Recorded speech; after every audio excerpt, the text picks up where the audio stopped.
दोस्तों अभी हाल ही में सुशांत सिंह राजपूत जो बॉलीवुड के एक उभरते हुए कलाकार थे, एक्टर थे, उन्होंने आत्महत्या कर ली। उनका जो शव है यानी डेड बॉडी वो कमरे में लटकता हुआ पाया गया। अब उनकी आत्महत्या के बाद से नए नए फैक्ट सामने आना शुरू हो गए। नए नए वीडियोस आप रोजाना देख रहे होंगे, लोग अलग अलग तरह की बातें कर रहे हैं और बहुत सारी FIR भी दर्ज हुई हैं।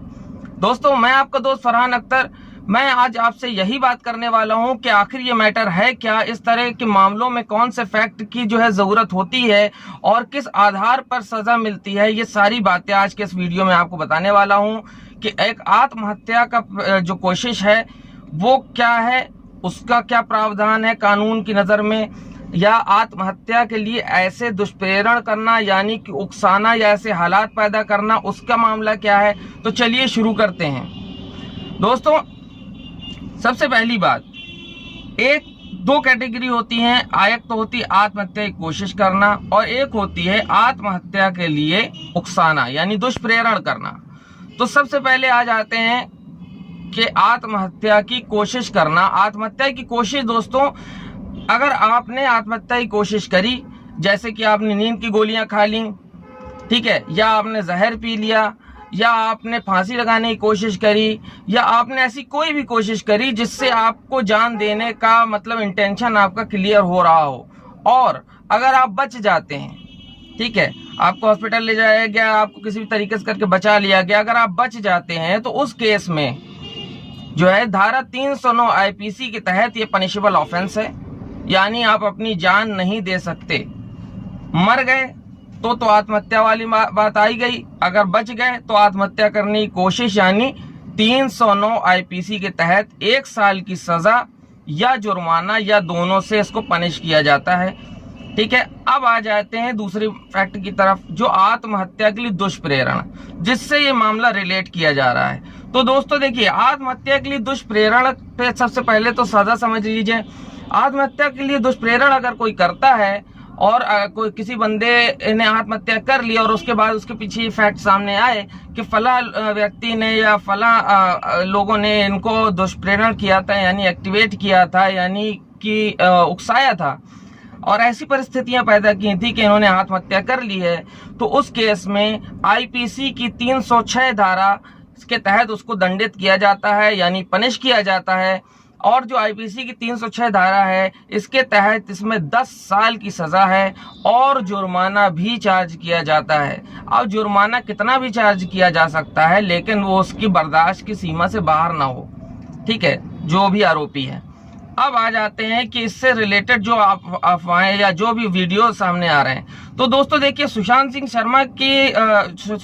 सिंह राजपूत के जो मैटर में जो भी फैक्ट रोज रोज सामने आ रहे हैं, ये देखिए एक पब्लिसिटी का हिस्सा भी हो सकते हैं। और देखिए, ना मैं वहां पर था घटना स्थल पर, ना आप वहां थे, ये आप सब भी जानते हैं कि जितने भी लोग बता रहे हैं, जो कुछ भी बता रहे हैं, वो सिर्फ एक यूं समझ लीजिए कयास लगाए जा रहे हैं, ठीक है, उनका सिर्फ अंदाजा है ये।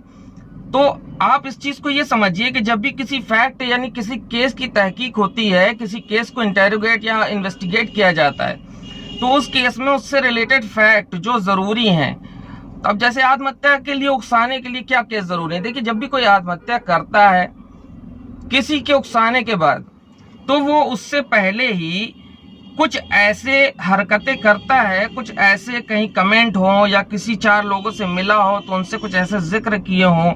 आजकल तो सोशल मीडिया बहुत पॉपुलर है, उसमें उसने कभी अपनी फीलिंग्स को जाहिर करने की कोशिश की हो, ठीक है, या उससे पहले किसी अन्य जगह का कोई मामला सामने आया हो कि जहां उसका अपमान किया गया हो, या किसी अवार्ड फंक्शन में उसका अपमान किया गया हो, या किसी अदर प्लेस में उसके साथ किसी की नोकझोंक हुई हो, या उसकी गर्लफ्रेंड ने ब्रेकअप कर दिया, या कुछ व्हाटएवर।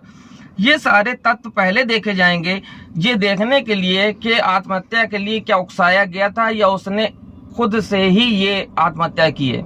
तो सुशांत सिंह राजपूत जो थे, उनके साथ ऐसे कोई फैक्ट फिलहाल सामने नहीं आ रहे हैं। FIR काफी दर्ज कराई गई हैं, लेकिन उनके साथ वो एक उभरते हुए कलाकार थे। तमाम तरह के लोग तमाम तरह की बातें कर रहे हैं, तमाम तरह की वीडियो पब्लिसिटी के लिए बना रहे हैं, लेकिन ऐसा कोई फैक्ट सामने फिलहाल नहीं आया। अब आगे देखते हैं इन्वेस्टिगेशन में क्या रिजल्ट निकल के आते हैं, लेकिन फिलहाल ऐसा उनके साथ कोई मामला नहीं था कि उनको किसी ने उकसाया हो या किसी ने उसके साथ ऐसी हालात पैदा किए हों। जैसे एक मान लीजिए एक लेडीज है, घर में रहती है, अगर वो आत्महत्या कर लेती है तो जाहिर सी बात है कि उसको अगर उकसाने की बात अगर होगी तो सबसे पहले देखा जाएगा कि इसके परिवार वालों के यानी इसके ससुराल पक्ष का इसके साथ रवैया क्या था, ये वहां पर किस तरह से रह रही थी, वहां के हालात क्या थे, इसके पति क्या करते थे, कोई फाइनेंशियल प्रॉब्लम तो नहीं थी, या इसके साथ कोई इंटेंशनली जो है मिसबिहेव तो नहीं किया जा रहा था, या इसके साथ जो है गलत तरीके से आचरण तो नहीं किया जा रहा था, ठीक है, या क्या मानसिक तौर से ये विक्षिप्त हो गई थी। बहुत सारे फैक्ट्स को देखा जाता है। अचानक से किसी के ऊपर भी ये नहीं लगाया जा सकता कि किसी ने इसको उकसाया ही होगा। बहुत से मामले होते हैं ऐसे, ऑफिस में बहुत ज्यादा फ्रस्ट्रेट करने लगते हैं, बहुत ज्यादा प्रेशर क्रिएट करने लगते हैं। फैमिली की फाइनेंशियल कंडीशन को सुधारने के लिए एक लड़का रात दिन नौकरी कर रहा है, मेहनत कर रहा है, उसके साथ इस तरह की टेंशन क्रिएट हो रही है तो वो ये सोचता है कि मैं नौकरी छोड़ूंगा तो घर वालों के लिए मैं क्या कर पाऊंगा। और नौकरी करने की स्थिति में फिलहाल ऐसी स्थितियां हैं नहीं क्योंकि बॉस कंटिन्यू पीछे पड़े हुए हैं। तो उस केस में क्या है कि ये तो मामला समझ में आता है कि हाँ उकसाया गया होगा, तो इसके पीछे वो लोग साबित हैं। तो ऐसी बातें लोग किसी न किसी से शेयर भी करते हैं, नहीं करते तो दो चार लोग ये भी बताते हैं कि हम कुछ दिनों से वो कुछ डिस्टर्ब सा दिख रहा था, कुछ दिनों से वो कुछ अच्छे से उसका मतलब बिहेव चेंज हो गया था। ये सारी चीजें भी सामने होती हैं, उसके आधार पर कोई तथ्य निकाले जाते हैं, कोई फैक्ट फिलहाल अभी तो सुशांत सिंह राजपूत के बारे में सामने नहीं आए। लेकिन आज की वीडियो में मैंने आपसे ये जरूर बता दिया कि अगर आत्महत्या कोई करने की कोशिश करता है तो 309 आईपीसी के तहत ये अपराध है और इसको पनिश किया जाता है, और सजा जो है वो है 1 साल की और जुर्माना या साथ में दोनों को लगाया जा सकता है, यानी सजा और जुर्माना साथ में। ये 1 वर्ष का मामला है। 309 आईपीसी जिसमें आत्महत्या की कोशिश कब मानी जाएगी, जब आपने मरने की कोशिश की, आप बच गए हो। अब और दूसरा जो था वो धारा 306 आईपीसी जिसके तहत किसी को आत्महत्या के लिए दुष्प्रेरण करना, उकसाना या ऐसे हालात पैदा करना कि वो मेंटली डिस्टर्ब होकर के, फ्रस्ट्रेट होकर के ऐसा कोई कदम उठा ले और आत्महत्या करके मर जाए, तो इसके तहत 306 आईपीसी के तहत इसको अपराध की श्रेणी में रखा गया। इसके तहत इसमें सजा का प्रावधान है और जो सजा है वो 10 साल की है और प्लस जुर्माना भी है। तो दोस्तों उम्मीद करता हूँ वीडियो आपको पसंद आया होगा, कुछ महीन बातें आपको भी समझ में आई होंगी। अगर वीडियो पसंद आए इसको ज्यादा से ज्यादा शेयर करें और चैनल को सब्सक्राइब करें, कमेंट करके और भी सवाल पूछा करें। दोस्तों उम्मीद करता हूँ वीडियो आपको पसंद आया होगा। तो मैं आपका दोस्त फरहान अख्तर एक बार से फिर हैव अ ग्रेट डे।